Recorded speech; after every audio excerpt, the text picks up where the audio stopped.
Welcome back to this festive video marking my first Christmas content. As you can see, this setting is quite different from my usual backdrop. We're presently lodged in a stunning hotel, a topic I plan to delve into further in forthcoming weeks.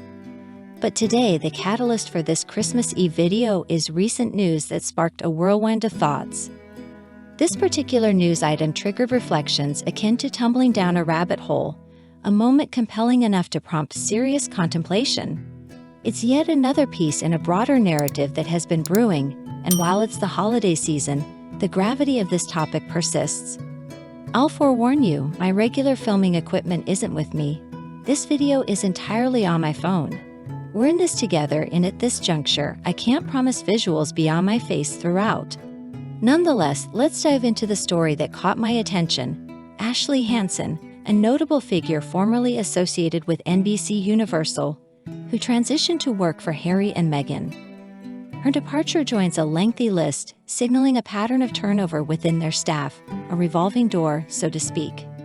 This, I believe, substantiates claims about their treatment of personnel during their time in the royal family.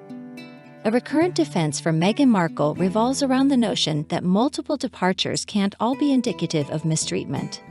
However, there's a notable pattern predominantly comprising female staff departures, with the exception of a recent departure, Ben Browning, from Archewell, their multimedia production entity. What sets apart these resignations from those within the palace during their royal tenure is the apparent lack of stringent NDAs, non-disclosure agreements. As a result, fragments of discontent are surfacing in the media. Ashley Hansen's commentary shed light on the challenge of working with individuals who don't heed advice, an insinuation that easily points to a specific figure. Moreover, revelations suggest Meghan's involvement in briefing the press during the Invictus Games, an event she purportedly despises. Details ranging from her attire, jewelry, to even her hair and makeup circulated through a WhatsApp group. This usage of the Invictus Games as a personal fashion showcase has stirred controversy, potentially irking sponsors of the event, which originally centered around military narratives, athletes, and their families. Their Netflix project, Heart of Invictus, failed to gain significant traction, partly attributed to the couple's seemingly self-centered approach. As long as organizers permit this trajectory, it's likely to exacerbate. Ashley's exit, given her position, speaks volumes about the situation, reaching a point where she decided to step away. The pattern extends beyond Ashley. Ben Browning, an Oscar-nominated producer, Farrah Taylor from the marketing team, Mandana Dayani, former president, and Rebecca Salonis, who aired grievances about lacking credit for her contributions, particularly in Meghan's endeavors with Spotify. Another departure worth noting is Claire Street Lawrence, a professional previously associated with Bill and Melinda Gates, who highlighted exceeding job expectations with Harry and Meghan, reminiscent of incidents in Canada where security personnel were reportedly tasked with mundane errands. These resignations from competent and respected professionals paint a recurring picture. The scrutiny on Harry and Meghan's leadership style and work dynamics continues, raising questions about their treatment of staff and the prioritization of personal pursuits over collaborative initiatives. This pattern of departures suggests a systemic issue that warrants examination and raises concerns regarding the long-term sustainability of their initiatives. As more pieces surface, the narrative around their conduct and its impact on those in their professional sphere intensifies. This couple is widely known for their heightened focus on security, to the extent that they delegated the responsibility of safeguarding them to acquire food. This action might be perceived as belittling for the officers tasked with their protection. A recurring pattern emerges where capable and respected professional women, who previously held positions in numerous prominent companies, chose to resign from their roles with Harry and Meghan. This points to a perceived issue in their treatment of employees. There seems to be a consensus that Harry and Meghan do not excel as employers, struggle to retain staff, find individuals hesitant to work alongside them, and witness a decline in collaboration opportunities. Meghan recently adopted Dior as part of her attire. However, even Harry's attempt at wearing Dior during the King's coronation did not resonate well. It's evident that this endorsement didn't lead to a lasting partnership. In the realm of influential figures, Mark Benioff, a billionaire entrepreneur who owns Time magazine, stands out. In 2021, when Harry and Meghan departed, they graced the magazine's front cover. Meghan adorned with voluminous hair and Harry displaying more hair than seen in years. However, in 2022 and 2023, they not only failed to make it onto the list, but were entirely absent from any feature. When the Daily Mail reached out for a comment, the response indicated a clear detachment from the affairs of Archewell. This refusal to engage speaks volumes about their involvement. Jeremy Zimmer, a significant figure in Hollywood's talent agency landscape, commented on Meghan's loss of Spotify due to her perceived lack of prowess in audio talent, evident from her work on Disney's Elephants. This sentiment extended to questioning Meghan's broader skill set. While some might dispute this claim, let's maintain a respectful tone given the festive nature of this video. Nonetheless, there's a suggestion that Meghan excels more in persuasion than in actual implementation. Instances such as her involvement with the royalty and her approach with Netflix and Spotify suggest a recurring theme: reluctance in investing substantial effort.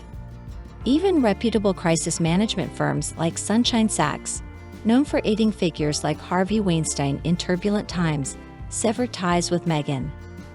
This decision speaks volumes about their assessment of her situation.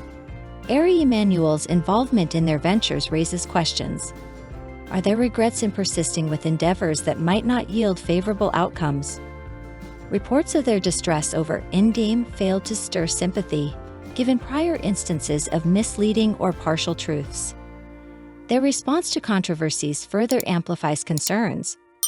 While quick to address minor issues like the incorrect use of titles, they remained conspicuously silent when serious allegations of racism surfaced against family members.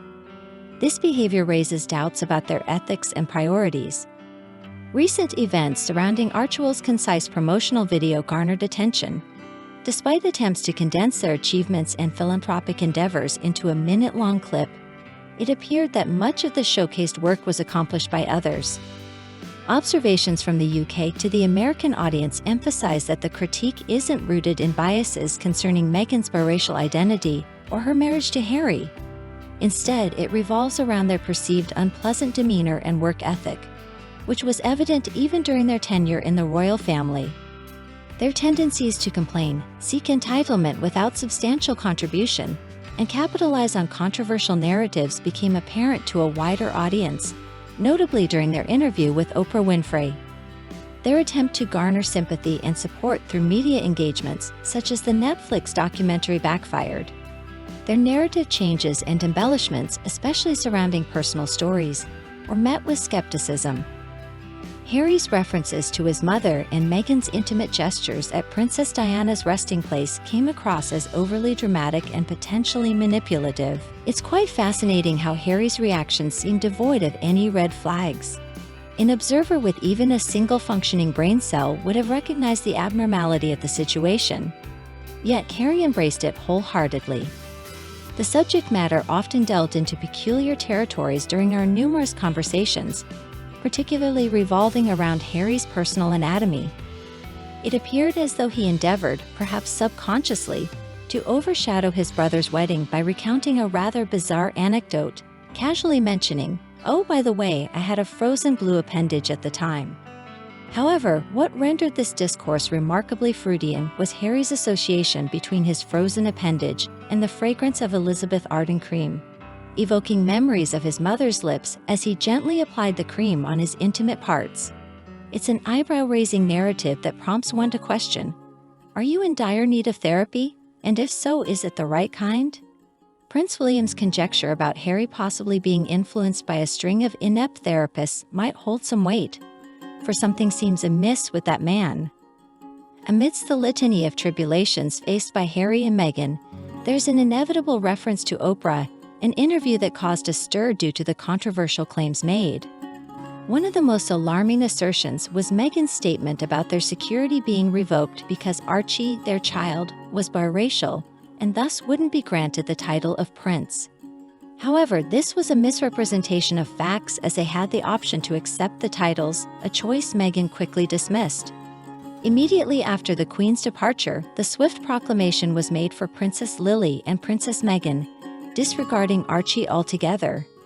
This contradiction raises pertinent questions about the authenticity of their statements during the Oprah interview, particularly their insinuations about the royal family's alleged racism. Curiously, despite the numerous setbacks faced by the couple, they persist in attributing their misfortunes to the machinations of the royal family. Their conviction that unseen forces are orchestrating their failures seems to preclude any introspection. Their inability to acknowledge their role in their predicaments or recognize their glaring hypocrisy fuels public fascination. Their ongoing saga is akin to a comedic spectacle, a psychologist's dream, a continuous manifestation of unabashed narcissism seldom witnessed before. Their story has transformed into the addictive fodder akin to tabloids, offering a source of entertainment and discussion. Nevertheless, their narrative often becomes the punchline in discussions, a testament to the extent of their self-inflicted misfortunes. The notion of them jeopardizing the monarchy seems far-fetched. However, their financial gains have largely stemmed from exploiting their association with the royal family, tarnishing Harry's grandmother's legacy in the process. They embody hypocrisy, failing to capitalize on their potential, and instead choosing a path marred by controversy and contradictions. While Harry might have secured victories in court battles, the toll on his reputation and integrity raises pertinent questions. They have developed a pattern of bolstering themselves by disparaging others, resorting to complaints and blame shifting. It's hardly surprising that their charitable donations have dwindled significantly. Who would willingly associate with such a brand? Desperate attempts to rebrand were evident in their seemingly staged holiday photographs in Costa Rica with their children. The invasive nature of these images aside, the orchestrated nature of their appearances further suggests a deliberate attempt to manipulate public perception. The downfall of Prince Harry from a globally respected figure to someone dependent on orchestrating paparazzi encounters is a testament to his descent to Meghan's level. His diminished stature and public consciousness is starkly evident, with the need to engineer his visibility. It's improbable that anyone in Costa Rica would spontaneously identify him as Prince Harry, given his once prominent status. The current locale I find myself in happens to be America, more specifically a region where the delectable pastries known as beignets reign supreme. It's fascinating because the individuals I encounter daily are truly remarkable. Interestingly, the majority seem oblivious to the existence of Meghan. The accommodations I'm residing in boast an array of cups, plates, and various items adorned with depictions of the Queen, Prince Philip, King Charles, and even Camilla has made her presence known. The visual homage extends to include William, Catherine, and the young Prince George. This trend persists across many places I frequent, suggesting a prevailing sentiment of loyalty to the royals. Royalists are abundant here, yet the absence of any discussion regarding Harry or Meghan is quite conspicuous. It appears their actions have rendered them indifferent to the majority here. Despite the upheavals and allegations hurled at their own family, particularly the Queen and Prince Philip in their final years, the general sentiment towards Harry and Meghan is one of apathy. There's a poignant juxtaposition in the lack of interest concerning Harry and Meghan, especially considering the purported cruelty they've allegedly inflicted upon their own kin.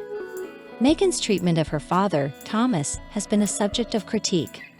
A heartfelt Christmas greeting is extended to Thomas, as well as Thomas Jr. and Samantha, if they happen to be watching. However, the prevailing sentiment regarding Harry and Meghan seems to be that they are reaping what they've sown, a form of Christmas karma, if you will. The murmurs of 2024 heralding a turnaround for the couple are met with skepticism, considering the recurrent pattern of disappointment year after year. An anecdote surfaces regarding the New York car chase incident, a moment seen by some as a farcical attempt at garnering sympathy. Even notable figures like Whoopi Goldberg questioned its authenticity. Multiple parties, including the New York Police Department, the city's mayor, and the taxi driver embroiled in the purported high-speed chase through Manhattan, refuted the couple's account. This episode, among others, adds to the perception that Harry and Meghan perpetuate melodrama to portray themselves as perpetual victims. Despite initial concerns about potential long-term damage to the monarchy, it seems that their actions have brought their true colors to light, reassuring those who hold affection for the royal family. This unfolding narrative is perceived as one of the most gratifying Christmas gifts, dispelling worries about sustained harm to the monarchy. Consequently, it appears that the public at large can now see Harry and Meghan for who they truly are. The impending video content promises a departure from the discussed topic, focusing instead on my mother's remarkable Christmas decorations. Unfortunately, I won't be spending this Christmas with her, but my affection for her knows no bounds. Following this, a plan for road tripping and a return to discussions surrounding the royal family is on the horizon for next week. To those not celebrating Christmas, warm wishes for the holiday season. For the rest, a Merry Christmas is extended. Regrettably, footage inclusion was limited, but heartfelt Christmas wishes are sent to one and all. Until we meet again, take care. Goodbye for now.